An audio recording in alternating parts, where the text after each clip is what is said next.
তা good morning friend, welcome back to my কৃষি খামার। তা দেখুন আমার এই যে টার্পলিন ট্যাঙ্কটার কি পরিস্থিতি, দেখুন কি সুন্দর ফের পানা গড়ে গেছে, পানা তৈরি হয়ে গেছে। তা বুঝতে পারছেন এর মধ্যে আমি বেশ বড় বড় সাইজের মাছ আছে।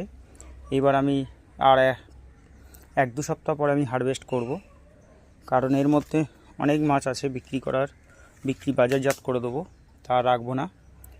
তা বুঝতে পারছেন কি সুন্দর, দেখুন পানা যতক্ষণ না আপনার পানা ভালো না থাকলে মনে করবেন জল কিন্তু খারাপ হয়ে যাবে। পানা কিন্তু দেখবেন গ্লেজি, তাহলে মনে করবেন জলের পরিবেশটা ভালো আছে, সেক্ষেত্রে আপনাদেরকে কোনো জল চেঞ্জ করতে হবে না।